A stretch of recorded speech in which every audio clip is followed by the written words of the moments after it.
So এর আগের ভিডিওতে আমি বললাম যে যারা এখন স্টুডেন্ট এবং পিএসডব্লিউ তে আছেন তাদের কাছে 4টা অপশন আছে। এর মধ্যে গ্লোবাল ট্যালেন্ট ভিসাটা কি এটা সম্পর্কে ব্রিফলি আমি এর আগের একটা ভিডিওতে বললাম। এখন বলবো সেকেন্ড অপশন হচ্ছে innovative founder visa. Global talent visa আর ইনোভেটিভ ফাউন্ডার ভিসার মধ্যে ডিফারেন্সটা হচ্ছে যে গ্লোবাল ট্যালেন্ট ভিসা আপনি একা একা করতে পারবেন। আপনার অলরেডি বিজনেস যে মানে ইনোভেটিভ ফাউন্ডার ভিসা 3 জন 4 জন 5 জনেও করা যায়।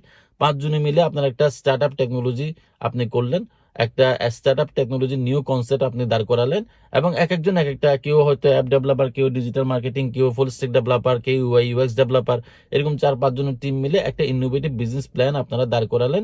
এবং যে কাজটা, যে বিজনেস প্ল্যানটা আপনি দিলেন, যে আইডিয়াটা দিলেন, ওইটার কিছুটা আপনি লাইভ নিয়ে আসছেন, যাতে তারা দেখতে পারে যে আসলে আপনি যেটা করবেন বলছেন ওইটা কিছুটা হইলেও আপনি করতে পারছেন কিনা, ওই অ্যাপটা ডেভেলপ করতে পারছেন কিনা। আর গ্লোবাল ট্যালেন্ট ভিসার মধ্যে নট নেসেসারি আপনি যেটা করবেন বলছেন এটা এখনো করছেন এটা দেখাইতে হবে না, বাট আপনি যে করতে পারবেন এটাই আপনি প্রুফ করতে হবে। গ্লোবাল ট্যালেন্ট ভিসা হচ্ছে ইন্ডিভিজুয়ালি করা যায়, আর ইনোভেটিভ ফাউন্ডের ভিসা একাও করা যায়, 3-4 জন মিলেও করা যায়। তবে টিম যত স্ট্রং হবে সবার ভিসা পাওয়ার সম্ভাবনা তত বেশি। এই গ্লোবাল ট্যালেন্ট ভিসারও 2টা স্টেপ। প্রথম হচ্ছে আপনাকে এন্ডোর্সমেন্ট পাইতে হবে, সেকেন্ড হচ্ছে আপনি ভিসার জন্য অ্যাপ্লাই করবেন। এন্ডোর্সমেন্ট বডি আছে 4টা। এর মধ্যে আপনার যে কনসেপ্ট, আপনি যে বিজনেস আইডিয়া নিয়ে কাজ করবেন ওইটার সাথে এক্সপার্টাইজ কোন এন্ডোর্সমেন্ট বডি আছে এটা আপনাকে বের করে ওই এন্ডোর্সমেন্ট বডির কাছে আপনাকে অ্যাপ্লাই করতে হবে। তাহলে এই প্রথম ইনোভেটিভ ফাউন্ডার ভিসার জন্য কিভাবে প্রিপারেশন নেবেন এটার জন্য আমি আলাদা করে ডিটেলস ভিডিও দিব। সো প্রথম যে 2টা অপশন, একটা হচ্ছে গ্লোবাল ট্যালেন্ট ভিসা প্রমিস রোডে, 2 নম্বর অপশন হচ্ছে ইনোভেটিভ ফাউন্ডার ভিসা, 3 নম্বর অপশন হচ্ছে যেটা এখন কঠিন হয়ে গেছে, টায়ার 2 সেলফ স্পন্সরশিপ ভিসা। বলতে কোনো ভিসা ইউকেতে নেই, কিন্তু আমরা বলি সেলফ স্পন্সরশিপ ভিসা। তো টায়ার 2 ভিসাটা করা হয়েছে, আপনার যোগ্যতা আছে, আপনি একটা কোম্পানিতে চাকরি নিয়েছেন, ওই কোম্পানির একটা স্পন্সরশিপ লাইসেন্স আছে, সে আপনাকে একটা কস্ট লেটার দিবে, ওই কস্ট লেটারটা নিয়ে আপনি ভিসার জন্য অ্যাপ্লাই করবেন। এখন যেহেতু আপনি জব পাচ্ছেন না, ওই কারণে আপনি নিজে নিজে একটা বিজনেস এস্টাবলিশ করবেন, যে বিজনেস যে বিজনেসটা এমন ফাইন্যান্সিয়ালি যোগ্যতা অর্জন করবে যে ও অ্যাপ্লাই করলে ওকেও একটা স্পন্সরশিপ লাইসেন্স দিবে। তাহলে যে লাইসেন্সটা পাইলো, আপনার কোম্পানি একটা লাইসেন্স পাইলো, ওই লাইসেন্সের মধ্যে আপনি জবের জন্য অ্যাপ্লাই করলেন। এখানে কিছু টেকনিক্যাল কথাবার্তা আছে আমি বলবো। যেমন আপনি যদি কোম্পানির ওনার হন, আপনি যদি আবার আপনাকে স্পন্সর করেন, এটা হোম অফিস খুব ভালো চোখে দেখে না। এই জন্যই আপনার ইমিগ্রেশন লয়ারের কাছে যাওয়া লাগবে, যারা এই জিনিসগুলো প্রত্যেকটা লাইন বাই লাইন জানে, এবং সে আপনাকে 6 মাস 8 মাস 9 মাস আগে থেকে আপনাকে গাইডেন্স দিবে যে আসলে কোম্পানিটা কিভাবে ফর্ম করবেন। আপনি যদি এখন আপনার নামে কোম্পানি ফর্ম করে ফেলেন, হোম অফিস তো দেখবেই যে আপনি নিজেই ওখানকার মালিক, তখন তো আপনাকে লাইসেন্স দিবে না।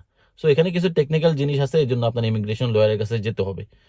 তো এখন যে কোনো বিজনেস করলে হবে না, যদি এটা ফ্র্যাঞ্চাইজ মডেলে যান এটা ইজি, যেহেতু যার কাছ থেকে ফ্র্যাঞ্চাইজ নেবেন ওই ফ্র্যাঞ্চাইজ কোম্পানির অলরেডি স্পন্সরশিপ লাইসেন্স আছে কিনা, তার মানে এই পদগুলো তাদের জানা আছে। আপনি যে একটা ফ্র্যাঞ্চাইজ নেবেন আপনাকে তো কিছু ডকুমেন্টস দিতে হবে, যে আপনার ফাইন্যান্সিয়াল ফোরকাস্টিং দিতে হবে। তাহলে একটা ভালো কোম্পানির ফ্র্যাঞ্চাইজ যদি নেন, তারা আপনাকে এই ডকুমেন্টস দিয়ে হেল্প করবে।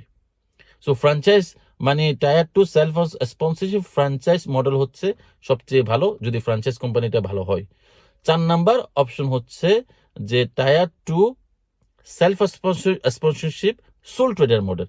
অর্থাৎ এই যে আপনি একটা ফ্র্যাঞ্চাইজ মডেল করবেন, 2-3 জনে মিলে একটা ফ্র্যাঞ্চাইজ নেবেন, 2 জনে মিলে ফ্র্যাঞ্চাইজ নেবেন বা 1 জনে মিলে ফ্র্যাঞ্চাইজ নেবেন, এখানে তো অনেক টাকার বিষয়, মিনিমাম এক একজনের 20-25 হাজার টাকা করে ইনভেস্ট করা লাগবে।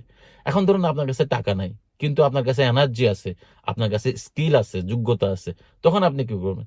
তখন আপনি একটা লিমিটেড কোম্পানি করে ওই লিমিটেড কোম্পানিতে আপনি, আমি যে কাজগুলো করি, যেমন আমি অ্যাজ এ ব্রোকার হিসেবে কাজ করি এক ধরনের, হ্যাঁ, আমি একজন কনসালটেন্ট হিসেবে কাজ করি, সেলস কনসালটেন্ট, বিভিন্ন বড় বড় কোম্পানির প্রোডাক্টগুলা, ইপোস, কার্ড মেশিন, এনার্জি, এগুলো আমি সেল করি, এবং এটার বিনিময়ে তারা আমাকে কমিশন দেয়।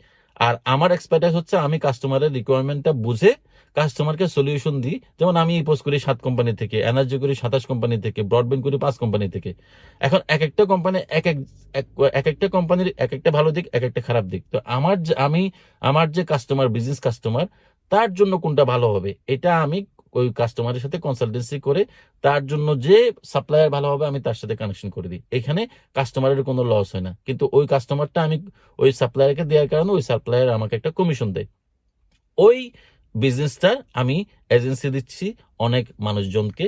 তো আপনার পকেটে যদি টাকা না থাকে একটা বড় বিজনেস করার, তাহলে আপনি নিজে 1 বছর 2 বছর হাতে সময় আছে, এখন থেকে আমার সাথে ওইভাবে কাজ করলে আপনার যদি ইয়ারলি ইনকাম 40-50 হাজার পর্যন্ত আপনি নিয়ে যাওয়া খুব বেশি টাফ কোনো কিছু না। আপনি যদি ওই লেভেলে নিজেকে নিয়ে যেতে পারেন, তাহলে আপনি আর কোম্পানিতেই আপনি আবার নিজেকে সেলফ স্পন্সরশিপ করবেন। ধন্যবাদ।